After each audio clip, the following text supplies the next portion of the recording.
नमस्कार, आप देख रहे हैं कच्चा चिट्ठा। मैं हूं आपके साथ प्रीति रघुनंदन। पाकिस्तान में बहुत जल्द तख्ता पलट हो सकता है। इमरान खान को कुर्सी से हटाकर पाकिस्तान के सेना प्रमुख कमर जावेद बाजवा मुल्क पर राज कर सकते हैं।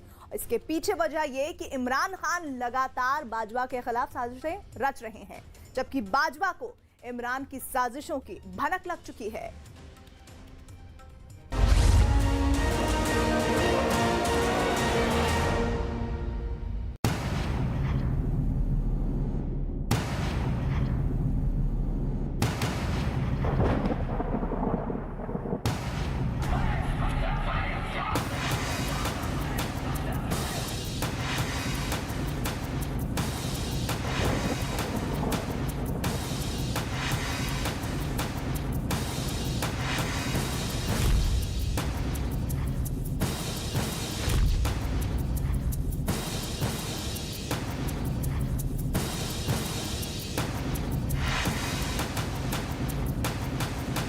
चंद दिनों पहले की बात है। पाकिस्तान के पंजाब प्रांत से तहरीके लब्बैक पार्टी के हजारों कार्यकर्ताओं ने अपने मुखिया साद हुसैन रिजवी की रिहाई, फ्रांस के राजदूत को देश से बाहर निकालने और पार्टी पर लगे प्रतिबंधों को हटाने के लिए इस्लामाबाद की ओर कूच किया था। रावलपिंडी से लेकर लाहौर और फैसलाबाद से लेकर कराची तक इमरान सरकार के खिलाफ विरोध अपने चरम पर था। इस दौरान पुलिस और प्रदर्शनकारियों के बीच हिंसक झड़पें भी हुईं। कई पुलिस वालों और प्रदर्शनकारियों की जान भी गई। आरोप लगे कि पुलिस ने निहत्थे प्रदर्शनकारियों पर गोलियां बरसाईं। तो विद्रोह की इस आग को दबाने के लिए इमरान सरकार ने आनन फानन में तहरीके लब्बैक पार्टी से प्रतिबंध हटाने के साथ उसके मुखिया साद हुसैन रिजवी और उनके समर्थकों को जेल से रिहा करने का ऐलान कर दिया। विफाकी काबीना ने टीएलपी को कालादम तंजीमों की फहरिस्त से निकालने की समरी मंजूर कर ली। विफाकी वजारत दाखिला ने कालादम स्टेटस खत्म करने का नोटिफिकेशन जारी कर दिया। दहशतगर्दी के मुकदमात में तहरीके लब्बैक की शूरा के 4 रहनुमाओं की जमानत भी मंजूर कर ली गई। इस्लामाबाद से रिपोर्ट कर रहे हैं अब्बास शब्बीर। तहरीके लब्बैक अब कलदम जमात नहीं रही। टीएलपी पर आयद पाबंदियां खत्म करने से मुतालिक विफाकी काबीना ने पंजाब हुकूमत की सिफारिश मंजूर कर ली। समरी सर्कुलेशन के जरिए मंजूरी के बाद विफाकी वजारत दाखिला ने टीएलपी का कलदम स्टेटस खत्म किए जाने का नोटिफिकेशन जारी कर दिया।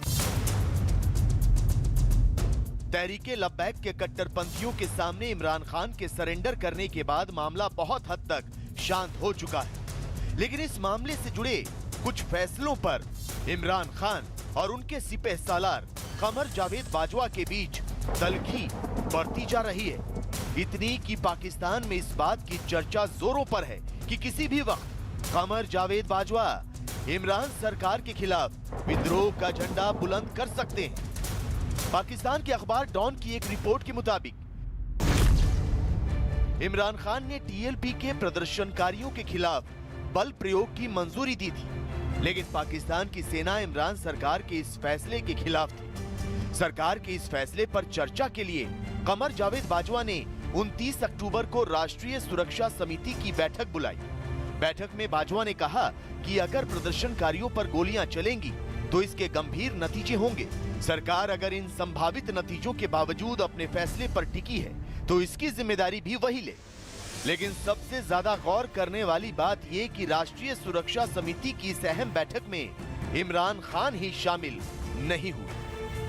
आप समझ रहे हैं कि प्राइम मिनिस्टर ऑफ पाकिस्तान कौमी सलामती कमेटी के इजलास में ना जाकर उसकी वजह से उसकी इफादियत कम हो रही है। तो जो भी अभी फैसला कर रहे हैं, चाहे वो टीएलपी के बारे में आप कर रहे हैं, चाहे वो टीटीपी के बारे में कर रहे हैं, देखिए इससे सिर्फ पीटीआई तो इफेक्ट नहीं है, इससे चंद लोग तो इफेक्ट नहीं है, ये तो कौमी सतह पे इन सारे मामलात का आपकी नेशनल लाइफ पे असर है इसका। तो अगर वजीर आजम नहीं आते तो इस दिस मीन के प्राइम मिनिस्टर की पॉलिसी कोई नहीं है, सारा काम वही करते हैं, तो मैसेज तो बड़ा अजीब सा आ रहा है इससे।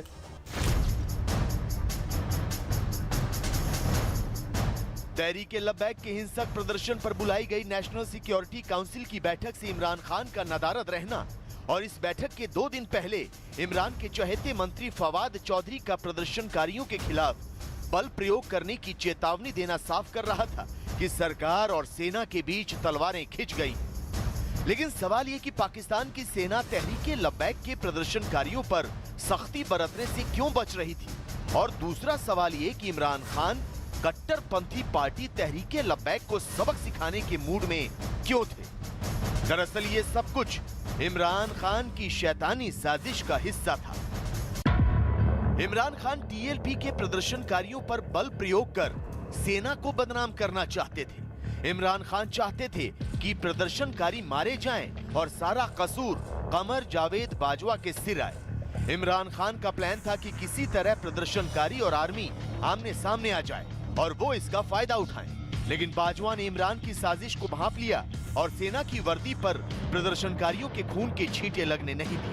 हुकूमत भी चाहती थी कि लॉन्ग मार्च हो, हमें कोई सुइसाइड की तरफ चीजें जाएं, सुइसाइड का मौका मिले। एक और बात भी करना चाहता हूँ कि मिसाल के तौर पर ये चीजें एग्जैजरेट हो जाती हैं, तो सारे का सारा फायदा होना था इमरान खान साहब को। अगर अवाम और आर्मी आमने सामने होती तो इसका फायदा इमरान खान साहब।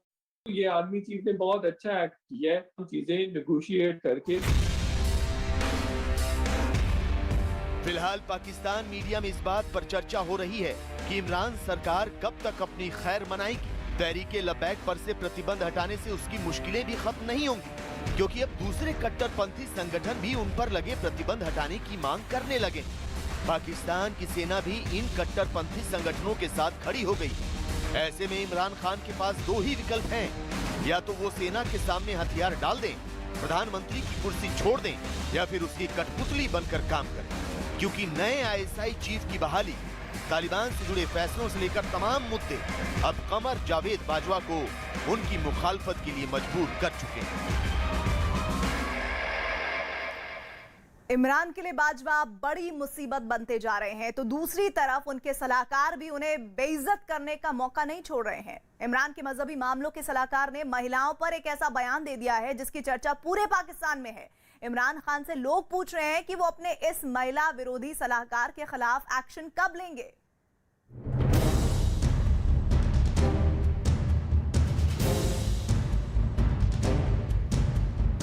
मर्दों के मुतल्लिका इश्तिहारों में मर्द डाले, पाकिस्तान में बड़े खूबसूरत मर्द मौजूद हैं।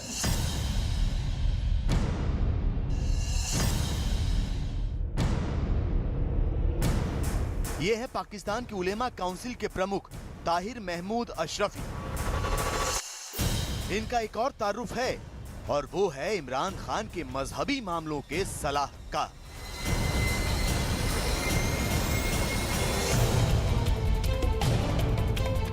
पाकिस्तान के वजीर आजम इमरान खान ने 22 अक्टूबर 2020 को इन्हें अपना मजहबी मामलों का सलाहकार नियुक्त किया था। तब से लेकर अब तक इनकी और इमरान खान की तस्वीरें सामने आती रही हैं।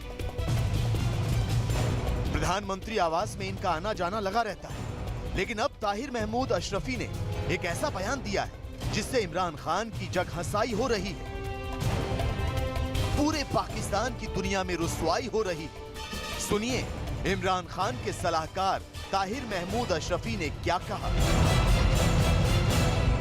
जो फहाशी उरियानी और इन चीज़ों के हवाले से हम एक लीगल कमेटी कायम कर रहे हैं जो पैमरा के साथ और जो पीटीए के साथ बैठेगी, और हम ये गुजारिश करेंगे कि इश्तिहार जो है अगर तो किसी खातून का ख़वातीन के मुतालिक है तो उसमें ज़रूर खातून होनी चाहिए, लेकिन अगर इश्तिहार मर्दों के मुतालिक है, साइकिल का इश्तिहार है, तो उसमें आपने खातून को ज़रूर डालना है। उसमें कोई मर्दों के मुतल्लिका इश्तिहारों में मर्द डाले। पाकिस्तान में बड़े खूबसूरत मर्द मौजूद हैं। पाकिस्तान के अंदर जो है ऐसा तो नहीं है कि मर्दों की कोई कमी है। ताहिर महमूद अशरफी के इस बयान से साफ है कि वो औरतों के काम करने के खिलाफ हैं। वो कट्टरपंथी संगठनों की ही तरह औरतों को पर्दे में रखना चाहते हैं। वो पाकिस्तान में शरिया कानून लागू करना चाहते हैं। वो तालिबान की ही तरह औरतों पर बंदिशें लगाना चाहते हैं। इमरान खान के मजहबी मामलों के सलाहकार ताहिर महमूद अशरफी की राय में विज्ञापनों में महिलाओं को नहीं दिखाना चाहिए। कंपनियों को महिलाओं की जगह विज्ञापनों में पुरुषों को मौका देना चाहिए। उलेमाओं को मुल्क में अश्लीलता कम करने के लिए प्रयास करने चाहिए। यही नहीं, दुनिया में इस्लामोफोबिया के खिलाफ मुहिम को तेज करना चाहिए। इस्लाम के खिलाफ बयान देने वालों को कड़ी सजा देनी चाहिए। मतलब साफ है, पाकिस्तान के प्रधानमंत्री इमरान खान के सलाहकार ताहिर महमूद अशरफी संविधान को दरकिनार कर पूरी तरह शरिया लागू कराना चाहते हैं। महिलाओं को चार दीवारी में कैद करना चाहते हैं। लेकिन ताहिर महमूद अशरफी की महिला विरोधी सोच पर पाकिस्तान का मीडिया हमलावर हो गया। सुनिए किस तरह इमरान के इस सलाहकार के कपड़े फाड़े जाने लगे। जिनका मजहब से दूर दूर तक कोई ताल्लुक नहीं है। अजीब सी बात की है, कहते हैं कि खूबसूरत मर्दों की कमी नहीं हमारे मुल्क में। अच्छा, आपकी या तो प्रायोरिटीज़ चेंज हो गई हैं, आदमी हूँ आदमी से प्यार करता हूँ वाली हरकत है ये, या तो आपने बिला वजह की ये भंड मारा है। मतलब आदमी खूबसूरत कब होते हैं भाई? मर्द, जितना थोड़ा बहुत इल्म मैंने हासिल किया है, मर्द हमेशा डैशिंग होता है, मर्द हैंडसम होता है, मर्द इंटेलेक्चुअल होता है। मौलाना ताहिर अशरफी इमरान खान के 22 सलाहकारों में से एक है। मजहबी मामलों पर बनी कमेटी के हेड हैं और इमरान को मजहबी मामलों पर सलाह देते हैं। पाकिस्तान मीडिया में कई लोग उन्हें मौलाना टुन्न भी कहते हैं। दरअसल पिछले साल मौलाना ने पाकिस्तान की जियो न्यूज को एक इंटरव्यू दिया था और उसमें वो शराब के नशे में नजर आ रहे थे। इस्लामी नजरियाती कौंसिल को और मुझे जाती तौर पर ये खत मौसूल हुआ है। तो कुछ साल पहले लाहौर में उन्हें गाड़ी में शराब पीते हुए पकड़ा गया था। हालांकि इसके बावजूद इमरान खान ने उन्हें मजहबी मामलों का सलाहकार बना लिया और अब वही सलाहकार उनकी इंटरनेशनल बेइज्जती करवा रहा है। भाई तो दीन में नहीं तो यहाँ क्या कर रहा भाई? लेकिन आदमी ऐसी थोड़ी फटफटी से वीगो पे आ जाता है। आगे बढ़ते हैं। ताहिर अशरफी कह रहे हैं इश्तिहारात में खवातीन को शामिल किया जाता है। अब आप सोचिए कैसा लगता किसी साबुन के इश्तिहार में ताहिर अशरफी को मुंह धोता हुआ दिखाते। अल्लाह की पनाह, अल्लाह की पनाह। इमरान खान ने अपनी कैबिनेट में एक से बढ़कर एक नमूने शामिल किए हुए हैं। फवाद चौधरी से लेकर शेख रशीद जैसे लोग अपने बयानों से इमरान खान की बेइज्जती करवाने में पीछे नहीं हटते। तो अब ऐसा लगता है कि मौलाना ताहिर अशरफी ने मोर्चा संभाल लिया है। अब इमरान का ये मजहबी मामलों का सलाहकार उन्हें जलील करने पर आमादा है। तो वहीं पाकिस्तान की आवाम सवाल पूछ रही है कि क्या मौलाना के महिला विरोधी सोच से खुद इमरान खान भी इत्तेफाक रखते हैं?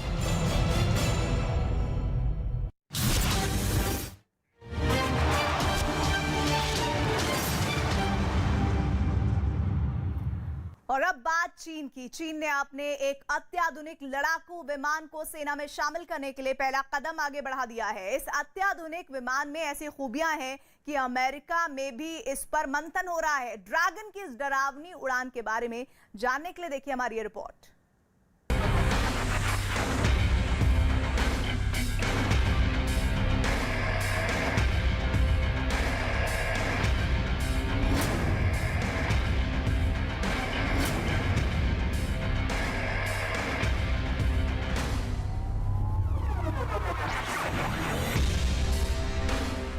विश्व की महाशक्ति बनने के लिए चीन की छटपटाहट बढ़ती जा रही है, लेकिन दुनिया पर राज करने के लिए चाहिए एक शक्तिशाली सेना। लिहाजा चीन ऐसी ही शक्तिशाली सेना के निर्माण में दिन रात लगा हुआ है। चीन एक से बढ़कर एक घातक हथियारों का जखीरा तैयार कर रहा है। चीन परमाणु बमों का अड्डा तैयार कर रहा है। चीन लंबी दूरी तक मार करने वाली मिसाइलों का परीक्षण कर रहा है।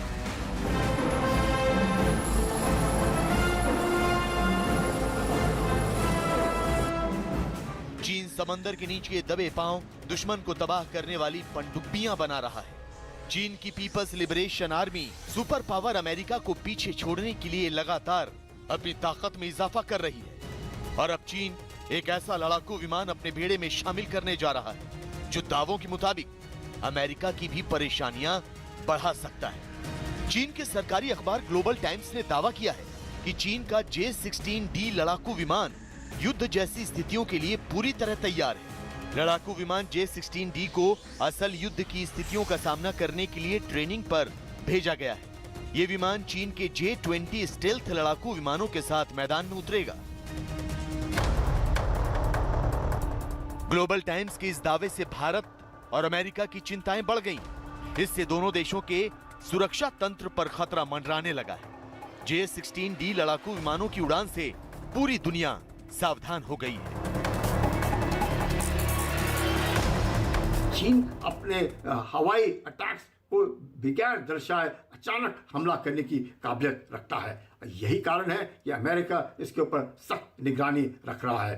चीन ताइवान और साउथ चाइना सी को लेकर के एक तरीके से अमेरिका को मैसेजिंग दे रहा है कि वो ताइवान में दखलंदाजी ना करे। आज चीन बताना चाहता है कि उसके पास इस तरह के एक ज़बरदस्त कॉम्बिनेशन है J-16D और J-20, जिसके द्वारा वो एयर सुपीरियरिटी जहां चाहे वो हासिल करने की काबिलियत रखता है।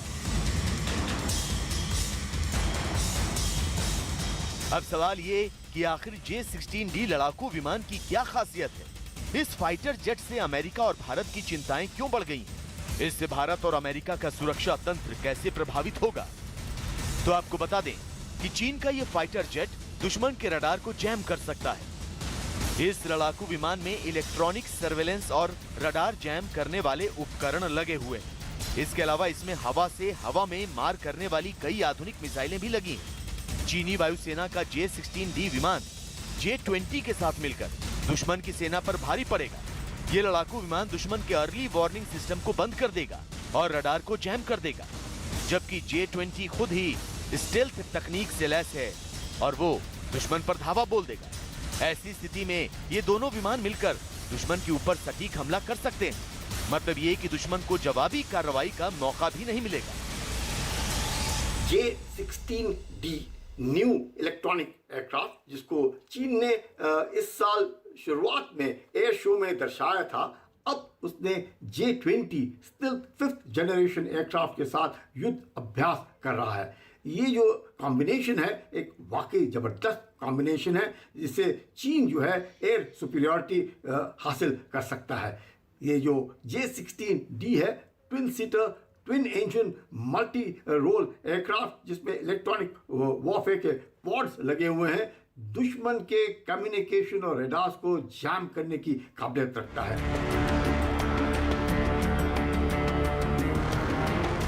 चीन ने हाल ही में J-16D लड़ाकू विमान को अपने एयर शो चाइना 2021 में प्रदर्शित किया था। उस वक्त चीन का ये विमान सुर्खियों में था। अब चीन ने भारत से जारी तनाव के बीच अपने सबसे आधुनिक J-16D लड़ाकू विमान को युद्धाभ्यास में उतार दिया। चीनी वायुसेना का J-16D इलेक्ट्रॉनिक वॉरफेयर विमान युद्ध की ट्रेनिंग कर रहा है। चीन की योजना इस विमान को जंग के मैदान में उतारने की। ऐसे में भारत के 270 लड़ाकू विमानों और 68 ग्राउंड अटैक फाइटर जेट को तैयार रहना होगा, जबकि अमेरिका के साथ मिलकर J-16D लड़ाकू विमान का तोड़ ढूंढना होगा।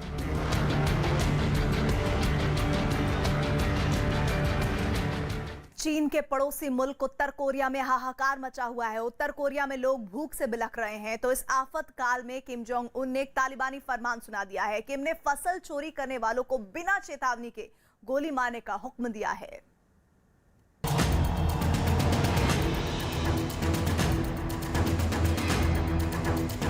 किम का गोली मारने का फरमान।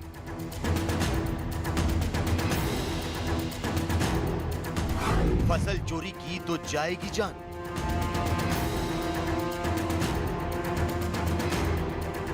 तबाही मचाने वाले हथियारों, बारूद बिछाने वाली मिसाइलों और ऐश की जिंदगी गुजारने के लिए पानी की तरह पैसे बहाने वाले किम जोंग उन का देश उत्तर कोरिया सिसक रहा है।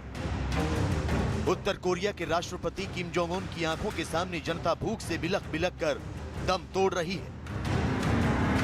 किम जोंग उन का देश भूखमरी के संकट से गुजर रहा है और लोग अब अपना पेट भरने के लिए चोरी करने को मजबूर हो गए हैं।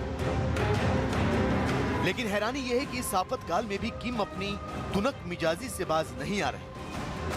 किम ने हुक्म दिया है कि भूख से जनता मरे तो मरे, लेकिन चोरी उन्हें कतई मंजूर नहीं, वो भी फसलों की चोरी। जी, खबरों के मुताबिक उत्तर कोरिया में भूखमरी की वजह से फसलों की चोरी हो रही है। चोरी की इन वारदातों को रोकने के लिए किम जोंग उन ने फसल चोरों को देखते ही गोली मार देने का आदेश जारी कर दिया। यही नहीं, खेतों की रक्षा के लिए सैन्य टुकड़ियों की तैनाती भी कर दी गई है। सूत्रों की माने तो खेतों में जाने वाले किसी भी व्यक्ति को सरकारी व्यवस्था के खिलाफ माना जाएगा और उसे बिना किसी चेतावनी के गोली मार दी जाएगी। इस आदेश के बाद खेतों के पास रहने वाले लोगों में खौफ भर गया है। लोग डरे हुए हैं कि अगर वो गलती से खेतों में चले गए तो उन्हें बिना किसी चेतावनी की गोली मार दी जाएगी। वर्तमान समय में north Korea severe food crisis से जूझ रहा है और इसका जो कारण है वो नॉर्थ कोरिया पे लगे इकोनॉमिक सैंक्शंस हैं, पिछले वर्ष के जो आए हुए टाइफून हैं और कोरोना वायरस पेंडेमिक की वजह से जो नॉर्थ कोरिया का चाइना के साथ व्यापार लगभग बंद जैसा हो गया है, वो भी इसका एक बड़ा कारण है। नॉर्थ कोरिया की इकोनॉमी चाइना के ऊपर 90% डिपेंडेंट थी, लेकिन कोरोना की पेंडेमिक की वजह से नॉर्थ कोरिया और चाइना के बीच का व्यापार 85% तक कम हो गया है और जिसकी की वजह से चाइना से नॉर्थ कोरिया को जो ट्रेड का सपोर्ट, खाद्यान्न का सपोर्ट नहीं मिल पा रहा है। कोरोना वायरस की वजह से उत्तर कोरिया ने जनवरी 2020 में चीन के साथ व्यापार बंद कर दिया था। उत्तर कोरिया और चीन की सीमा लंबे समय से बंद है, जिसकी वजह से देश में खाने पीने की चीजों की कमी हो गई, जिसका नतीजा ये हुआ कि इस साल उत्तर कोरिया में कई लोगों ने भूख से दम तोड़ दिया और अब तो उत्तर कोरिया में भूख की समस्या विकराल हो चुकी है। लोग इसकी तुलना 1994 से 1998 के दौरान पड़े विनाशकारी अकाल से कर रहे हैं। ऐसे में लोगों को जिंदा रहने के लिए खाना चाहिए और जब खाना नहीं मिलेगा तो चोरी की वारदातें बढ़ेंगी, लेकिन इसकी सजा मौत कैसे हो सकती है? अनाज के बदले गोली क्यों?